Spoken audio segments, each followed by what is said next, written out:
अस्सलामुअलैकुम वरहमतुल्लाहि वबरकातुहू। आज हम बात करेंगे कि हम रमज़ान के पहले प्रिपरेशन कैसे कर सकते हैं। हम अल्लाह से अपनी बात मनवा सकते हैं क्योंकि ये हर पूरे महीनों में से सबसे खूबसूरत और बरकतों वाला महीना है। मेरी रमज़ान सीरीज़ इस साल इंशाअल्लाह ज़रूर आएगी। तो आपने अगर सब्सक्राइब नहीं कर रखा है तो आप सब्सक्राइब एंड लाइक ज़रूर करें।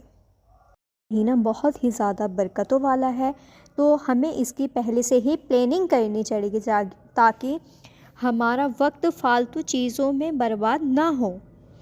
तो हमें कुछ ऐसे काम करने होंगे कि हम रमज़ान आने पर हमें ज़्यादा से ज़्यादा सवाब मिल सके और हम सक्सेसफुल रमज़ान गुजार सकें।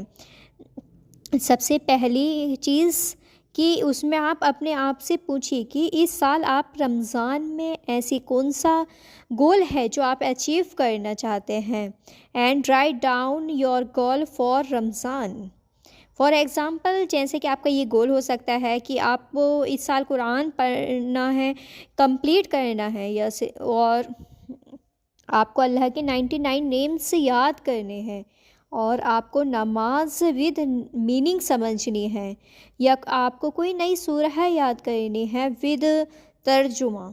और आपके हर तरीके के डिफरेंट गोल हो सकते हैं। तो आप अपनी गोल्स डायरी में ज़रूर लिखें।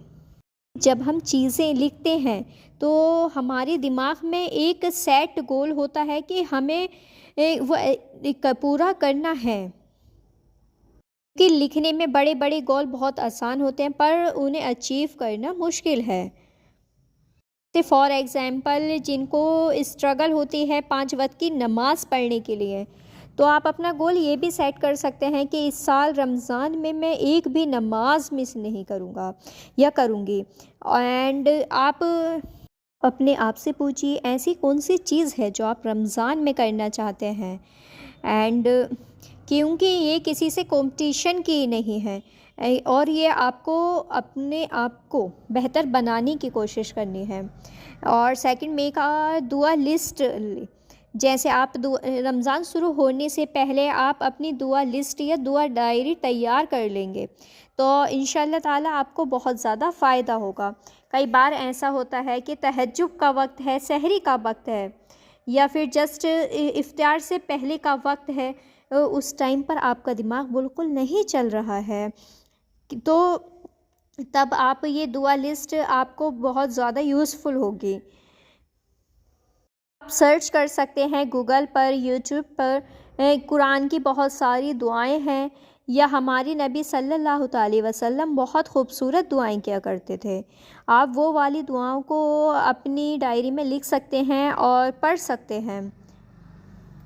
सिमिलरली आप अपने लिए एक ज़िक्र लिस्ट भी बना सकते हैं जिसमें बेसिक ज़िक्र हैं सुभान अल्लाह, अल्हम्दुलिल्लाह, अल्लाहु अकबर, या फिर सुभानल्लाहि व बिहम्दिही, सुभानल्लाहिल अज़ीम, जैसे ला इलाहा इल्ला अंता सुब्हानक इन्नी कुन्तु मिनज़ ज़ालिमीन।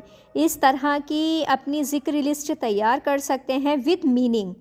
तो आपके लिए बहुत ज़्यादा आसान होगा कि नमाज के बाद या जब आप खाली हो, आपको ज़िक्र करना है, अल्लाह की इबादत करनी है, तो आप अपनी ज़िक्र लिस्ट खोल कर देख सकते हैं और ज़िक्र कर सकते हैं। ये गोल भी सेट कर सकते हैं कि मुझे ये तस्बीह पढ़नी है, ये ज़िक्र इतनी मर्तबा करना है। और नॉन हिजाबी गर्ल हैं वो हिजाब पहनना स्टार्ट कर सकते हैं। इससे होगा ये कि आपकी झिझक निकल जाएगी हिजाब पहनने की, क्योंकि रमज़ान के महीने में शैतान की इन्फ्लुएंस बहुत कम होती है। जैसे आपकी कुछ मुस्लिम और नॉन मुस्लिम फ्रेंड्स हैं,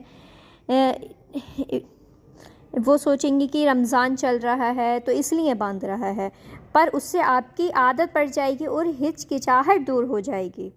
ये झिझक हर रमज़ान में निकलती रहेगी, और इंशाल्लाह वन डे ऐसा रमज़ान भी आएगा कि आप हिजाब उतारे ही नहीं। जब आप हिजाब पहनकर बाहर जाएंगी तो आप अपने और लोगों से मिलेंगी और आपको कॉन्फिडेंस आएगा। Next tips is Ramzan kit ready. Ramzan kit का मतलब क्या है? आपके पास एक रेडी हिजाब होना चाहिए, और जो भी आप जब भी नमाज़ पढ़ने जा रहे हैं तो आप उसे ले सकते हैं। और सेकंड इज़ आपकी एक जनेमाज़ होनी चाहिए, के पास एक ट्रांसलेटेड कुरान होना चाहिए। I highly recommend translate Quran. Ramzan Quran का महीना है and it is a very important कि हम रमज़ान के महीने में कुरान शरीफ पढ़ें और समझें और अमल करने की कोशिश करें, क्योंकि अरबिक हमारी फ़र्स्ट लैंग्वेज नहीं है।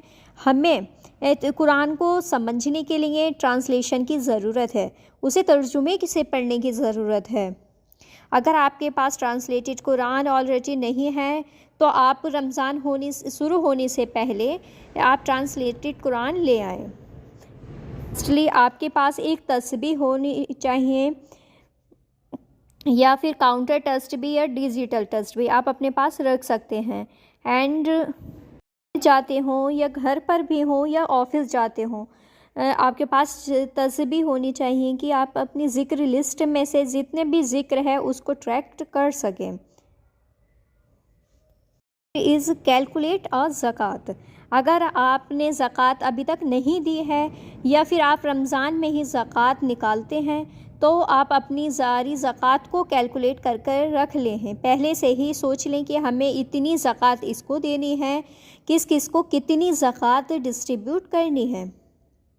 अगर आप स्टूडेंट हैं या आपकी कहीं से इनकम नहीं है तो आप सदक़े के लिए सेविंग कर सकते हैं। फॉर एग्ज़ाम्पल जैसे आपको पॉकेट मनी मिलती है अपने पेरेंट्स से, तो आप उसमें से कुछ कुछ पैसे इकट्ठे कर सकते हैं, तो इसका बहुत ज़्यादा सवाब मिलेगा जब आप किसी को सदका देंगे और खैरात देंगे।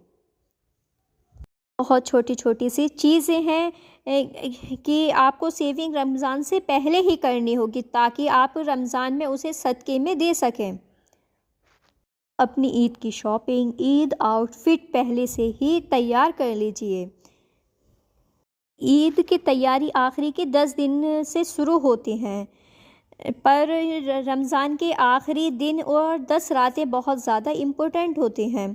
अगर आप वो वक्त अपने आउटफिट प्लानिंग में या फिर मार्केट जाने में बिता देंगे तो आपको बहुत ज़्यादा अपना बचा सकते हैं और अल्लाह का ज़िक्र और कुरान पढ़ने में लगा सकते हैं। हमारे नबी पाक सल्लल्लाहु अलैहि वसल्लम एक दुआ पढ़ते थे, को पढ़ने की भी एडवाइस दिया करते थे। वो दुआ ये है, अल्लाहुम्मा बलिगना रमज़ान। इस दुआ को आप ज़्यादा से ज़्यादा पढ़ने की कोशिश करें और इसे हर नमाज के बाद या नमाज से पहले आप किसी भी टाइम पढ़ सकते हैं। और आप अपने रमज़ानों में